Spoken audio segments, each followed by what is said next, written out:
Welcome to the short summary of The Count of Monte Cristo by Alexandre Dumas.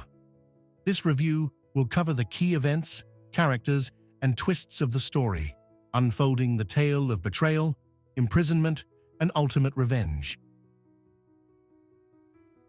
Edmond Dantès is introduced as a young sailor with a bright future. He is strong, dutiful, and honest.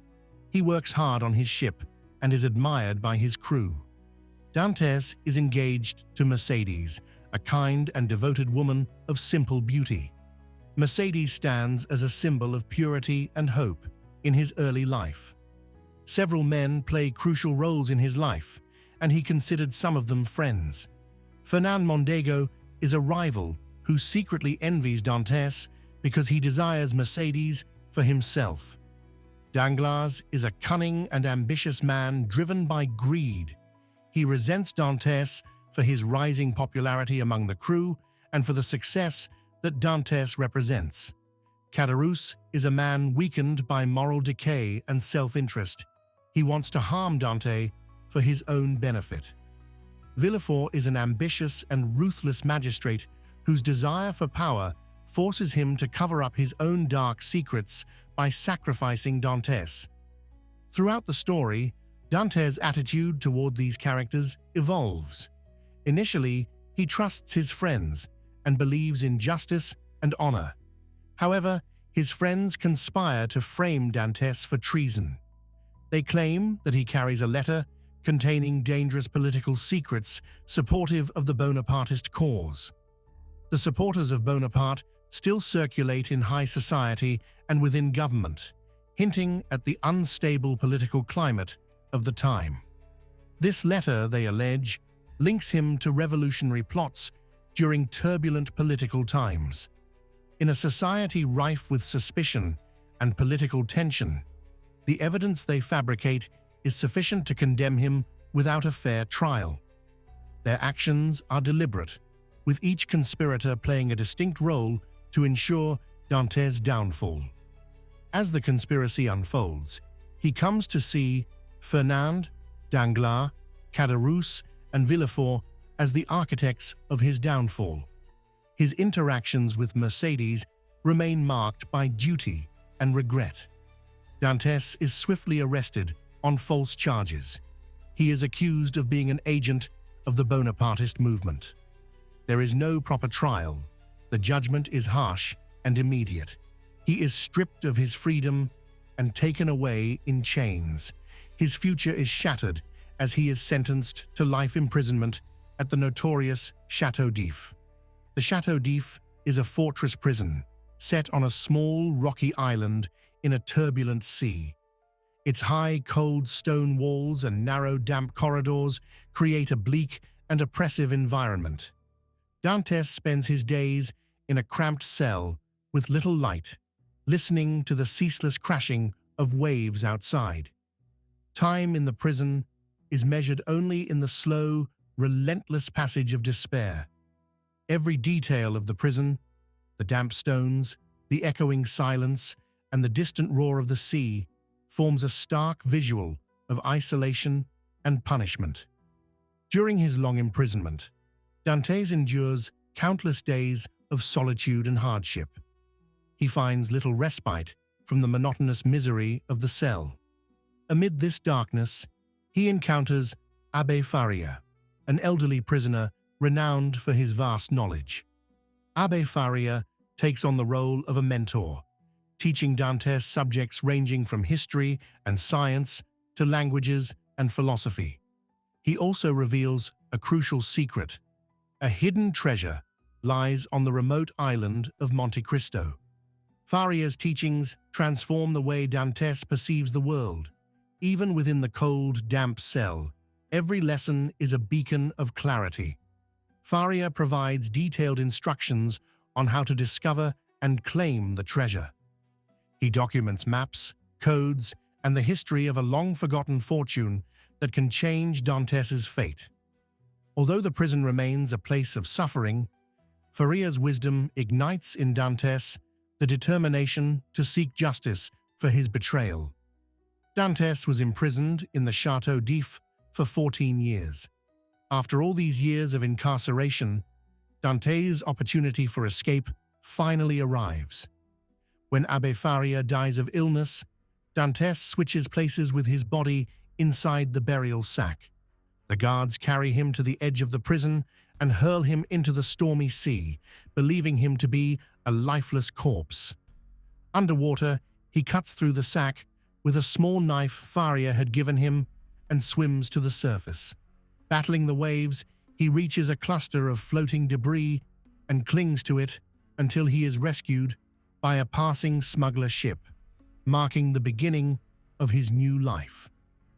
After escaping, Dantès makes his way to Monte Cristo, guided by the maps and instructions left by Abbé Faria.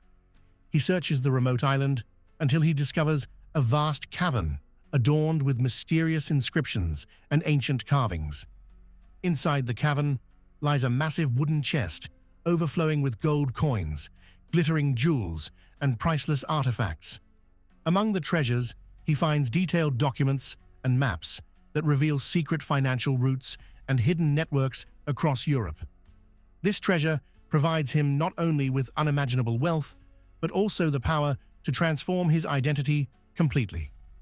Dantès uses the fortune to forge several new identities that serve different purposes.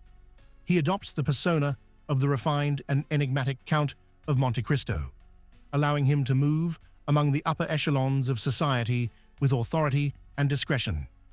He also assumes the identity of Abbé Busoni, which lets him infiltrate scholarly and religious circles and collect sensitive information. Additionally, he becomes the elusive Lord Wilmore, a figure whose presence in aristocratic circles gives him access to the inner workings of the political elite. Each identity is crafted with exact precision to disguise his true origin and to provide him with the means to seek retribution. At the same time, the lives of those who betrayed him continue along their respective paths. Fernand Mondego holds a respectable military post, though his ambition and jealousy remain hidden beneath his public facade. He is married to Mercedes, and they have a son, Albert de Morcerf, though Mercedes remains emotionally distant as their marriage is built on betrayal rather than love. Danglars, the ruthless banker, has amassed a vast fortune through dubious financial schemes and unethical practices. Villefort, the corrupt magistrate, clings to power while hiding his dark past and manipulative deeds. Caderousse, the envious opportunist, continues his life of petty crime and moral decay, always scheming for more but never satisfied. The political landscape also shifts during this period. Supporters of Bonaparte still maneuver in secret corridors of power, and the echoes of past revolutionary fervor linger in the background. Mercedes, although estranged from Dantès, endures her own trials and raises her son, Albert, with a mix of regret and quiet determination. Albert grows up amid the remnants of a once honorable legacy, caught between the memory of his mother's past and the uncertain future of a changing society. Now free and armed with vast wealth and multiple disguises, Dantès embarks on a calculated campaign of retribution. He establishes a network of safe houses and secret meeting places throughout Paris. Every location, from opulent mansions to abandoned warehouses, is selected for its strategic value in gathering intelligence and orchestrating operations. Dantès deploys his hidden identities to infiltrate every circle connected to his enemies. As the Count of Monte Cristo, he attends lavish banquets, discreet salons, and exclusive gatherings where influential figures mingle. In these settings, he collects confidential documents, observes the behaviors of his foes, and records their indiscretions. As Abbé Busoni, he gains access to clerical and academic archives that hold records of past crimes and cover-ups.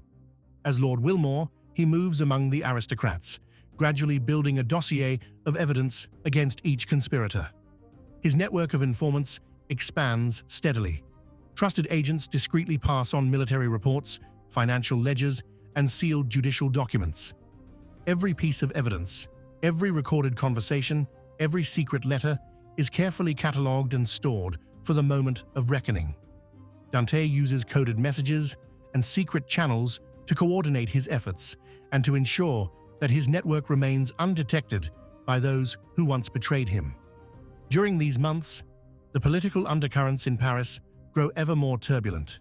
Ambitious supporters of Bonaparte maneuver behind the scenes, and whispers of reform spread through influential circles. The instability in government and the shifting allegiances among powerful men provide the perfect backdrop for Dantès' plan.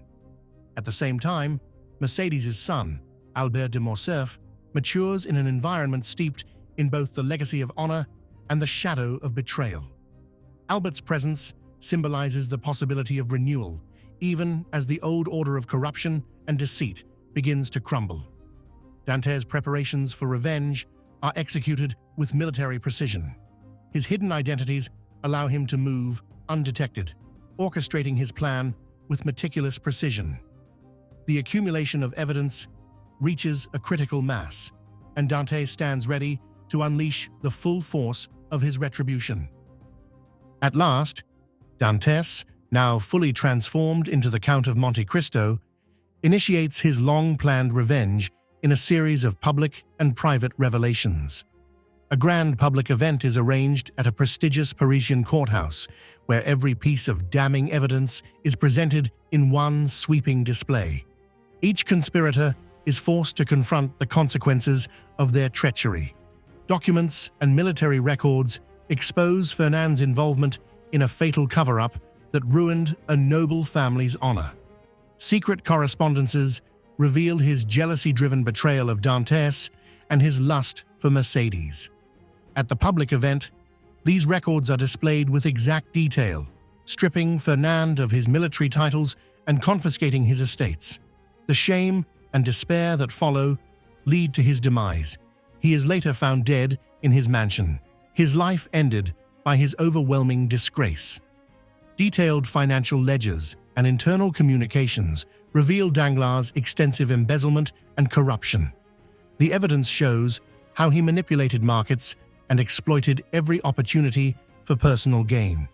Desperate to escape his financial ruin, Danglars flees Paris with what remains of his wealth. However, he is captured by the Italian bandit Luigi Vampa, who imprisons him in a cavern. The bandits demand exorbitant sums for his meals, forcing him to hand over his fortune piece by piece. When he is finally released, he is a broken man, left wandering in poverty with nothing but regret for his greed. As Dantès' revenge reaches its climax, Villefort's carefully constructed world crumbles. His wife, in a desperate bid to protect herself, poisons their family, leaving Villefort devastated and alone. Overcome with grief and madness, he loses his grasp on reality. He is last seen wandering aimlessly, muttering to himself, a broken shadow of the once powerful magistrate. Caderousse, consumed by greed, attempts to commit a robbery, unaware that he is being manipulated by Benedetto, an escaped criminal. During the botched burglary, Caderousse is fatally stabbed by Benedetto, who leaves him to die. As he gasps for breath, Dantès, disguised as Abbé Busoni, appears and watches as he confesses his sins before succumbing to his wounds. His death, swift and unambiguous, serves as a stark punishment for his complicity and greed. The exposure of these crimes dismantles the network of corruption that had once held sway over Paris. In one decisive moment, the hidden alliances and long-buried secrets are laid bare before an audience of influential citizens and government officials. At the same time, the political climate begins to shift. Supporters of Bonaparte, emboldened by the revelations of corruption among the ruling elite, push for reforms that promise to cleanse the institutions of France. Alongside the personal reckonings, the lives of other key figures are reshaped by these events. Albert, initially unaware of his father's betrayal, challenges Dantès to a duel after the Count exposes Fernand's crimes. However, upon learning the full truth, he withdraws his challenge, disowns his father, and renounces his noble title. Seeking redemption, he enlists in the army, choosing an honorable path free from the shadows of his family's past. Even the legacy of Abbé Faria, whose wisdom set Dantès on his path, is honored in the restoration of learning and truth throughout the city. In the aftermath of the grand public reckoning, every conspirator's fate is sealed. Fernand's honor is destroyed, and his death marks the end of his legacy. Danglars is exiled and left destitute, a living testament to the ruin of greed. Villefort is consigned to a state of mental collapse, his career and life in shambles. Caderousse lies dead, his minor betrayals having culminated in a fatal punishment. The transformative impact on Paris is palpable.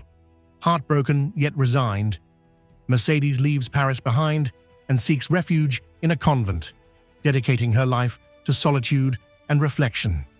Though she carries the pain of the past, she finds solace in a quiet existence away from the world that once betrayed her. Dante himself, now the Count of Monte Cristo, surveys the consequences of his long campaign. He has fulfilled his carefully laid plan with precision and thoroughness. Yet, the cost of his quest remains evident in the irrevocable changes to every life touched by his actions. The loss of his former self, the sacrifice of years spent in isolation, and the irrevocable changes in the lives of those around him weigh heavily on his soul. In the quiet moments that follow the upheaval, he is haunted by the weight of the years lost and the transformation of his own soul. The relentless pursuit of retribution has left an indelible mark on him, a mark that no victory can entirely erase. In these final reflections, the story reaches its conclusion. Dantès' journey from a hopeful sailor betrayed by those he trusted to a man who assumed multiple identities and exacted precise retribution stands as a testament to the power and peril of a single-minded quest for justice. In the solemn silence that follows his triumph, a final question lingers. How far is one willing to go for revenge?